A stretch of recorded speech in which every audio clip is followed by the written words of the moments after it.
오늘 아침에 제가 딱 교회 안에 들어오면서 상당히 감동했습니다. 우리 성도님들이 뒤에 5줄은 딱 비우시고 앞에부터 앉으시라고 부탁을 드렸는데 진짜 그렇게 다 앉으셨네요. 제가 우리 새소망교회는 진짜 이름 그대로 소망이 있다, 그런 확신을 다시 한번 가지게 됐습니다.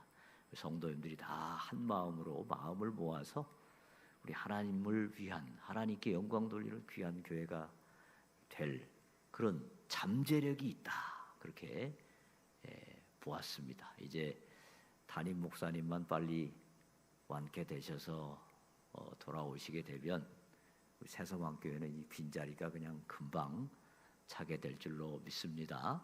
네, 우리 옆에 분들과 한번 인사하십시다. 우리 교회 좋은 교회 데이. 네.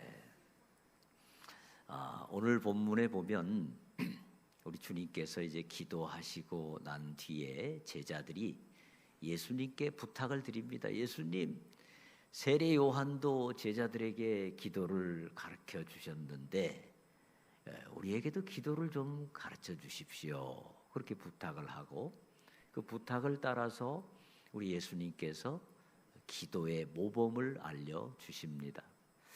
기도라고 하는 것 잘 배워서 하는 것이 중요합니다. 우리 인생에 있어서 중요한 것들은 잘 배우는 게 참 중요합니다. 운동 같은 것도요, 운동을 처음 배울 때 제대로 잘 배워야 운동도 효과가 잘 나타나고 또 다치지 않고 진짜 운동이 됩니다. 근데 제대로 안 배우고 자기 마음대로 그냥 하면은 운동이 안 됩니다. 또 자녀를 키울 때도, 결혼을 할 때도 저도 가만히 돌아보면 자녀를 어떻게 키우는지 배우지도 않고 그냥 자녀를 낳았던 것 같아요. 그러다 보니까 참 실수도 많이 했고 지금 돌아보면 참 부끄러울 때가 많이 있습니다. 아유, 내가 우리 자녀를 좀 더 배우고 잘 키웠어야 되는데, 그런 생각이 들 때가 있습니다. 그래서 우리는 중요한 것들은 자꾸 열심히 배워서 제대로 하는 것이 참 중요합니다. 기도라고 하는 것이 무엇입니까? 그것은 하나님 아버지와의 대화이고 천국의 언어입니다.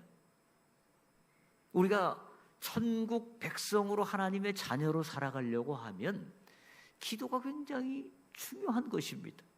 사회생활하면서 말을 하지 못한다면 정말 답답하지 않겠습니까?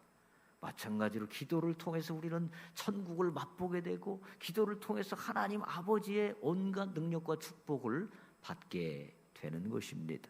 그렇기 때문에 우리 주님은 기도를, 오늘 본문에서 기도의 핵심을 잘 말씀해 주시고 있습니다. 우리 2절 말씀 같이 한번 읽어보겠습니다. 2절 시작.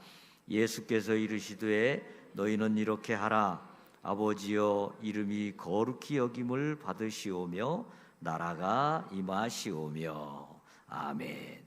자, 우리 주님께서 가르쳐 주신 주기도문의 첫 번째 기도 제목 무엇입니까? 아버지의 이름이 거룩히 여김을 받게 해달라, 이런 기도 제목입니다. 이 이름이라고 하는 것은 단순히 이름이 아닙니다. 그 이름은 그 사람의 존재 자체를 의미합니다. 누군가가 저의 이름을 부르면서 막 욕을 한다면 그게 단순히 제 이름이 아니고 제 자신이 욕을 얻어먹는 거죠. 그렇죠? 그러니까 아버지의 이름이란 곧 아버지를 의미합니다. 그런데 여기서 거룩히 여김을 받으시오며 라는 데서 이 거룩히라고 하는 것은 헬라어로 하기아조라는 말이거든요. 하기아조라는 것은 구별되게 또는 영광스럽게 존귀하게 여김을 받게 해달라라는 의미입니다. 그러니까 나의 삶을 통해서 우리 아버지 하나님의 이름이 영광스럽게 거룩하게 존귀하게 여김을 받게 해달라라는 것이 우리 기독교인의 가장 첫 번째 중요한 기도 제목입니다. 여러분, 가끔 TV 같은 데 보면 흉악한 범죄자들이 잡혀가지고 이렇게 수갑 채워서 나오는 경우 있잖아요. 마스크를 이렇게 쓰고 모자를 막 눌러 쓰고 그러고 나오는 경우가 있는데, 저는 가끔 그런 생각을 해봐요. 저 사람의 아버지는 어떤 마음일까? 저 사람의 아버지는 그 심정이 어떨까? 그리고 그 아버지는 주변 사람들에게 어떻게 인식이 될까?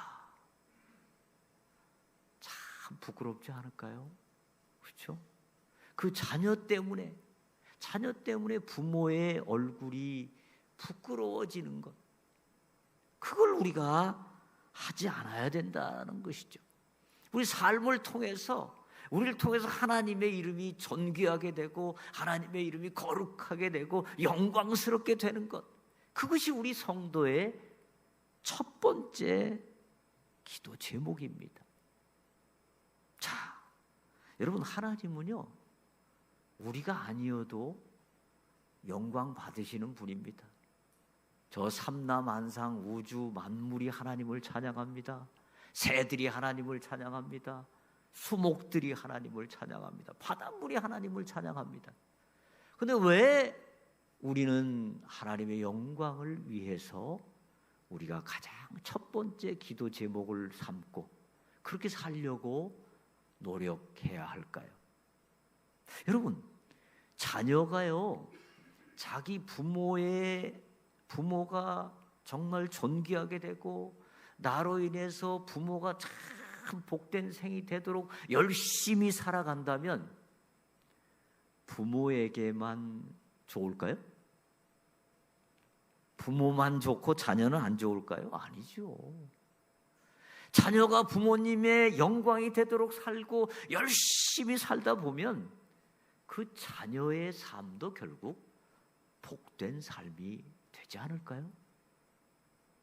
그러니까 부모가 자녀에게 효도해라, 부모의 말씀을 잘 들어라라고 하는 것은 사실은 부모를 위한 것이기도 하지만 자녀를 위한 가르침입니다. 그래서 고린도전서 10장 31절 말씀합니다. 우리 다 함께 읽어보겠습니다. 고린도전서 10장 31절 시작. 그런즉 너희가 먹든지 마시든지 무엇을 하든지 다 하나님의 영광을 위하여 하라. 아멘. 먹든지 마시든지 어디를 가든지 무엇을 하든지 다 이것이 과연 내가 지금 하나님께 영광이 되는 일인가?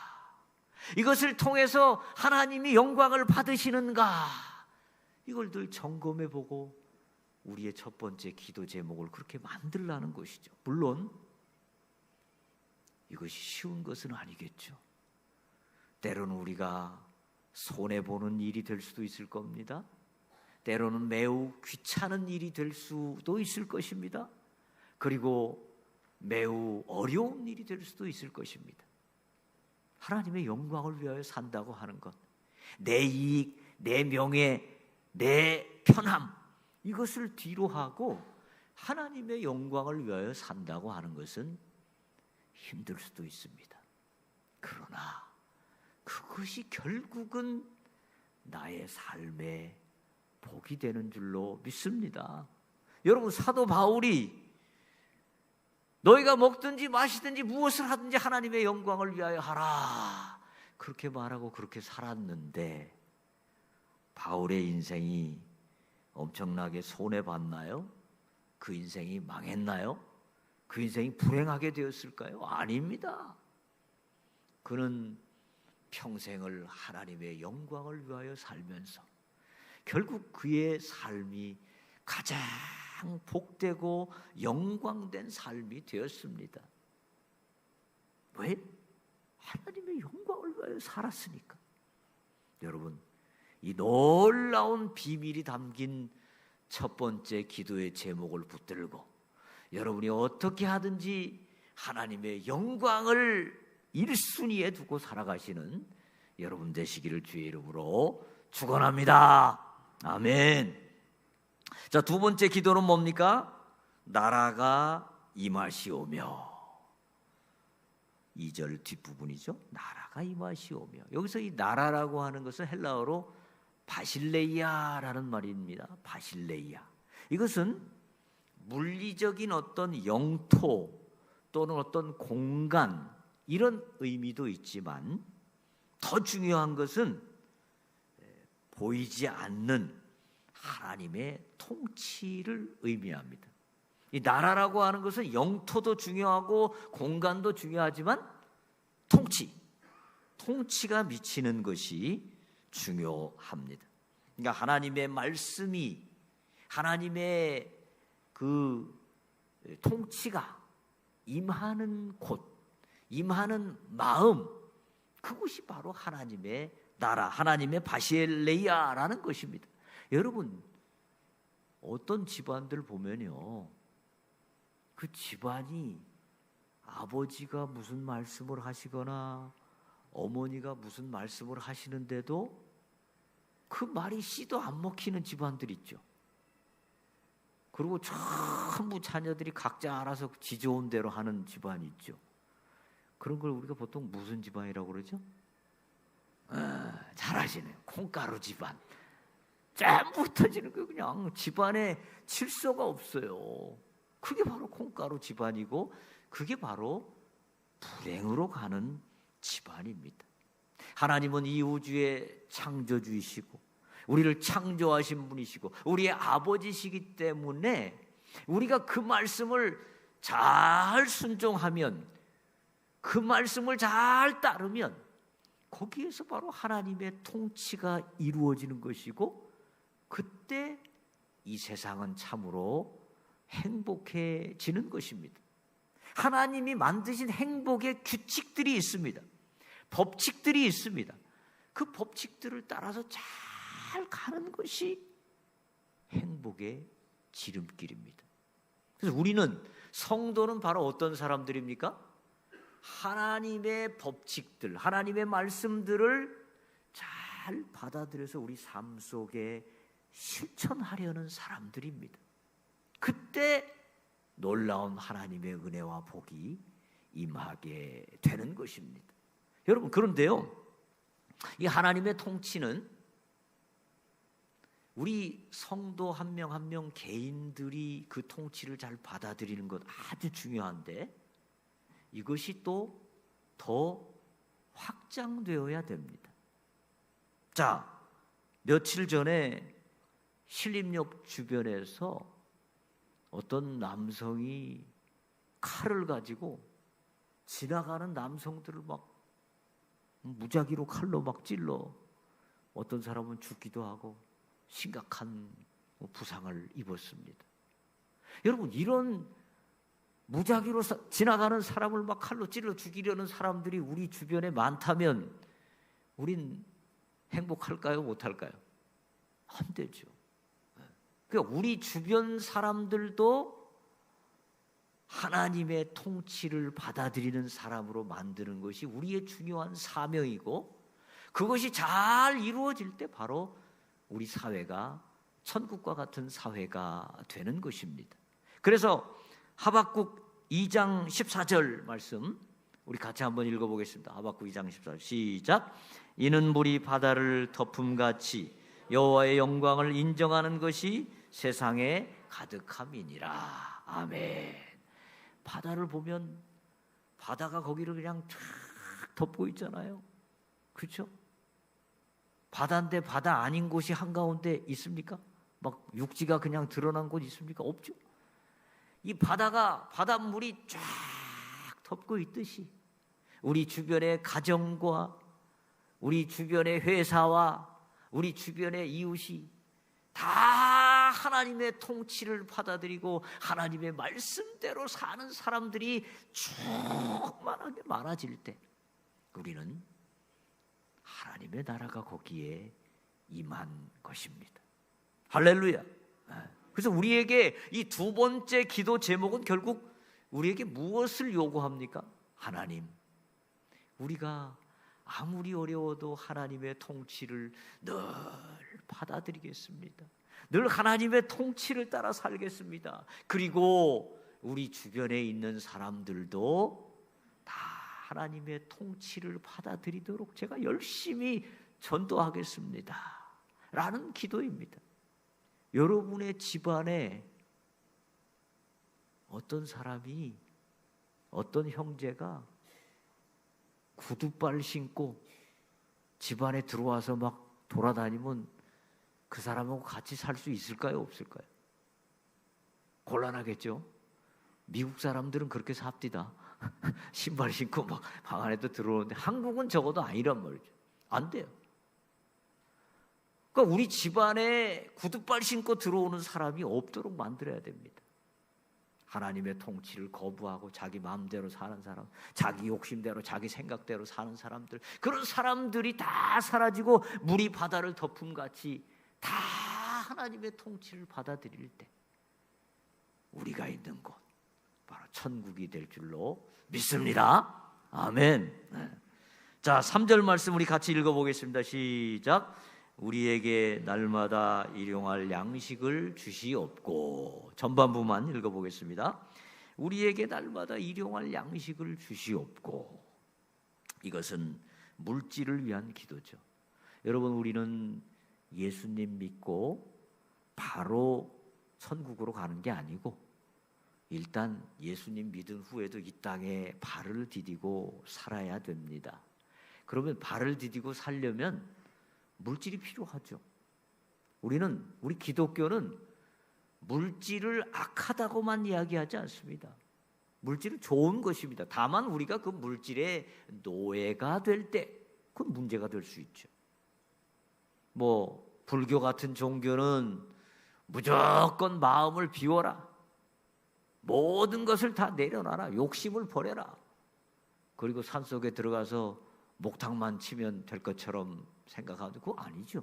우리 기독교는 자본주의 또 건전한 기업 다 좋게 봅니다.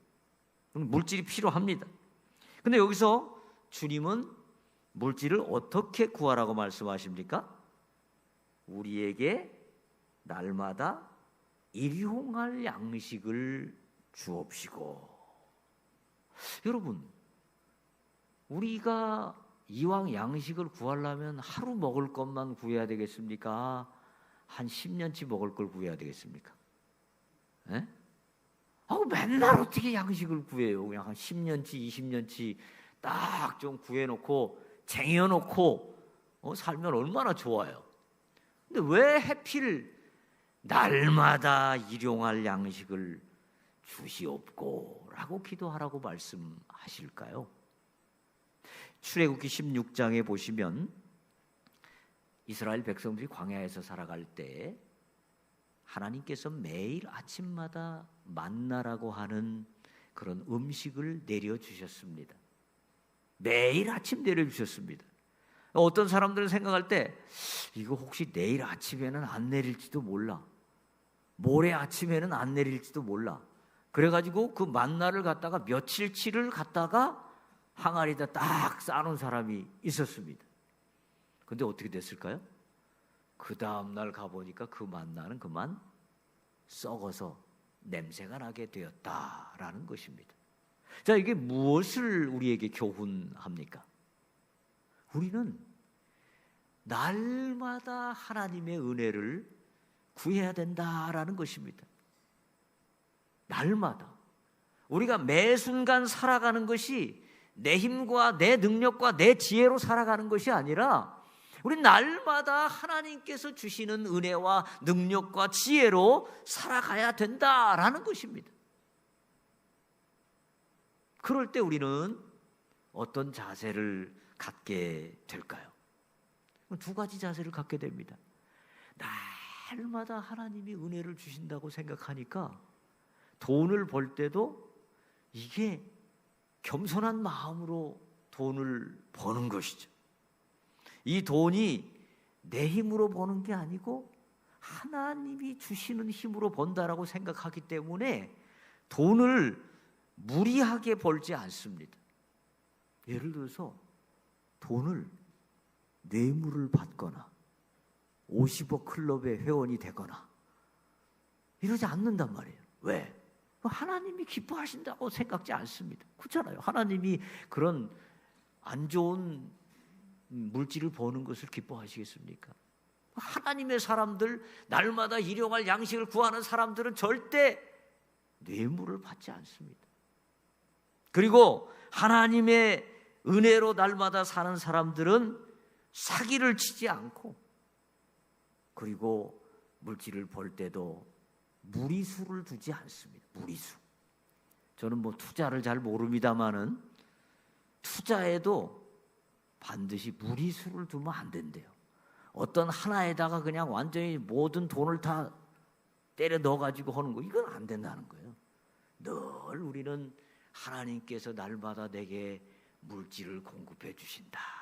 하나님이 진짜 기뻐하시는 물질인가 아닌가를 보면서 이 마음을 늘 하나님 앞에 겸손하게 할 때 물질에도 은혜가 임하는 것입니다. 두 번째, 일용할 양식을 구하는 성도는 돈을 함부로 쓰지 않습니다. 돈을 쓸 때도 믿음으로 돈을 쓰는 것입니다. 정말 내가 하나님이 기뻐하시는 곳에 쓰는가? 정말 이거 하나님이 기뻐하시는 곳인가?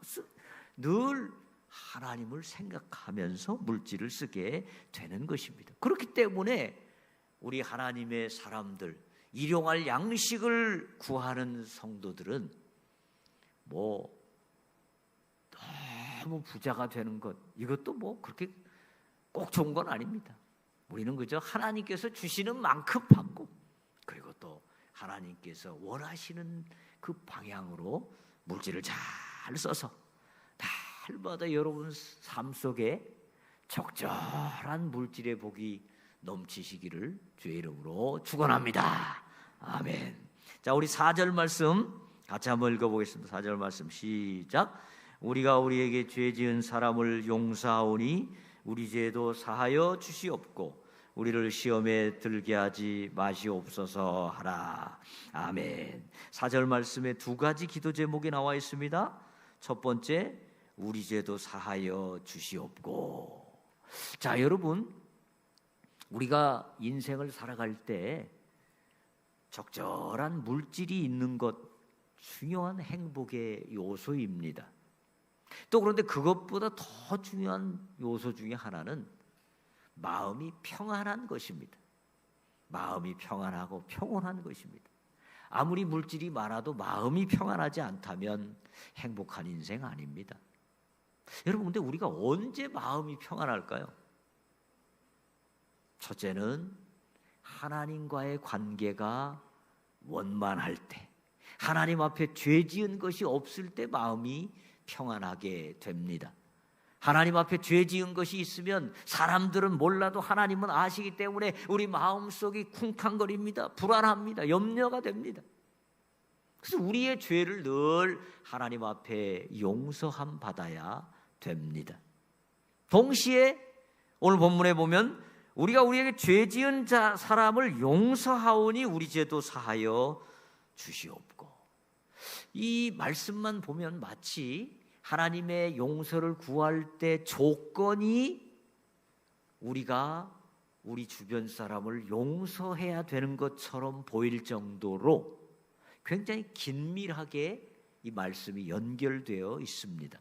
그러니까 하나님의 용서를 받은 사람은 반드시 우리 주변의 사람들의 죄도 용서를 해 주어야 된다라는 것입니다. 이게 바로 신앙인의 바른 자세라는 것입니다. 주변 사람을 용서하지 않고 하나님의 용서만 받은 사람은 아직 온전한 용서가 아닙니다. 주변 사람을 다 용서하고 주변에 미운 사람, 꼴보기 싫은 사람, 밥맛 없는 사람이 다 사라지면 그게 바로 뭐예요? 천국입니다. 천국. 근데 주변에 참 뭐 밥맛 없는 사람, 보면은 소화 안 되는 사람, 신경질 나는 사람, 그런 사람이 많다. 그게 바로 뭐예요? 그게 바로 지옥입니다. 어떤 90세 할아버지한테 어떤 아나운서가 물어봤습니다. 할아버지는 주변에 미운 사람 있어요? 없어요? 없어? 지금까지 오래 살아오셨는데 주변에 왜 미운 사람이 없어요? 다 죽었어. 그러더라는 거예요. 주변에 미운 사람이 없으면 그게 바로 뭐예요? 천국입니다. 천국. 할렐루야.